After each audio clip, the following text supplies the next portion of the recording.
अमृत महोत्सव योजना के तहत आज 14 सितंबर 2021 को केंद्रीय प्रशिक्षण संस्थान मुदखेड़ में फिट इंडिया फ्रीडम रन 2 का आयोजन किया गया। इस अवसर पर संस्थान के प्राचार्य श्री लीलाधर महारानिया कमांडेंट द्वारा अवगत कराया गया कि भारत सरकार द्वारा भारत के स्वतंत्रता दिवस के 75वीं वर्षगांठ के अवसर पर आज़ादी का अमृत महोत्सव योजना चलाई जा रही है, जिसमें देश भर में विभिन्न कार्यक्रमों का आयोजन किया जा रहा है। इसी क्रम में आज केंद्रीय प्रशिक्षण संस्थान मुदखेड़ में भी फिट इंडिया फ्रीडम रन 2 का आयोजन किया जा रहा है, जो कि इस संस्थान में तैनात सभी प्रशिक्षार्थियों के स्वास्थ्य और मजबूत बनाने में सहायक है। इस अवसर पर कमांडेंट महोदय द्वारा सभी प्रतिभागियों को अपने स्वास्थ्य के प्रति जागरूक रहने हेतु प्रेरित किया गया।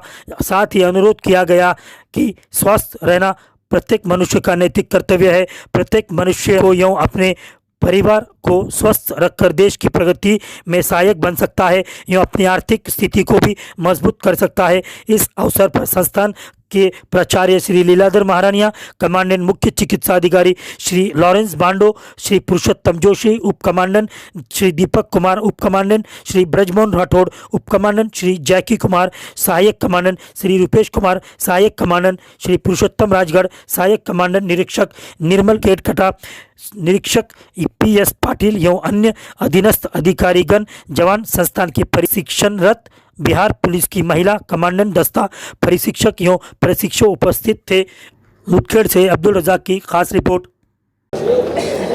देश अपनी आज़ादी के 75वें साल में प्रवेश कर रहा है और उसी क्रम में आज़ादी के अमृत महोत्सव की जो इस साल पूरे विभिन्न कार्यक्रम चलेंगे, उन्हीं की एक कड़ी में हमने आज एक फिट इंडिया रन मूवमेंट का एक कार्यक्रम रखा, जिसमें पहला प्रोग्राम हमारा 2 से 5 किलोमीटर का है और उसी प्रकार से विभिन्न प्रकार के हम कार्यक्रम आयोजित करेंगे। इसके पीछे का मुख्य उद्देश्य ये है क्योंकि वर्तमान में स्वास्थ्य बहुत ज़रूरी है और हर एक व्यक्ति, देश का यदि नागरिक स्वस्थ रहता है तो वो देश के उत्थान में और उसके विकास में अपना योगदान देता है।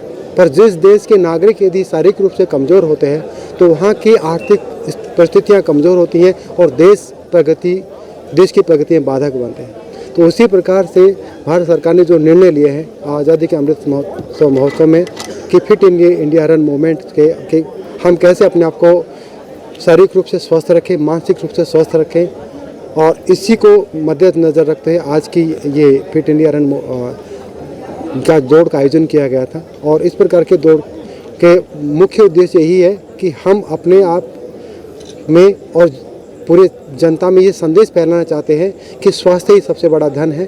चाहे शारीरिक रूप से हो आप स्वस्थ रहें और मानसिक रूप से स्वस्थ रहें। इसके लिए आप स्वस्थ रहें, शारीरिक रूप से श्रम करें, मानसिक रूप से अपने आप को मजबूत रखें, है ना, विभिन्न प्रकार के ज्ञान को अर्जित करें, जिससे कि हम अपने आप को स्वस्थ रखते हुए और देश की उन्नति में आगे सहायक बने, न कि बाधक। Thank you. जय हिंद। वो पहुँचती है तो ये इस प्रकार से धीरे धीरे जब कोई एक बीमारी साथ में लगती है तो एक बीमारी अनेक प्रकार की हजारों बीमारियों को निमंत्रित कर देती है, आमंत्रित कर देती है और हमारा शरीर इतना कमज़ोर हो जाता है कि छोटे से ही ये वातावरण में जो बदलाव होता है उससे भी हम परेशान होने लगते हैं।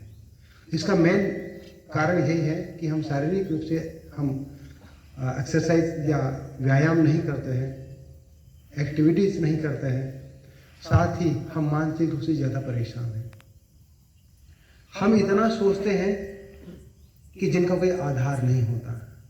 वैसे कि साइंटिफिकली प्रूव है, डॉक्टर साहब यहाँ बैठे हैं, उन्होंने मुझे बताया था कि लगभग 55,000 के आसपास हमारे दिमाग में रोजाना विचार आते हैं, फालतू वाले विचार। उसमें से हो सकता है 2, 4, 10, 5,000 काम के हों, पर वो भी हमें याद नहीं रहते हैं। तो ये विचार कहाँ से आता है?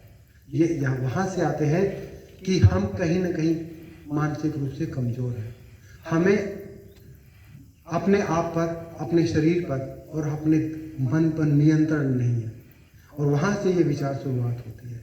और एक विचार जब आता है वो दूसरे को जन्म देता है, दूसरा विचार वो तीसरे को जन्म देता है, और वहाँ पर हमारे शरीर में भ्रम की स्थिति पैदा होती है और वहाँ से हम कमज़ोर होने लगते हैं।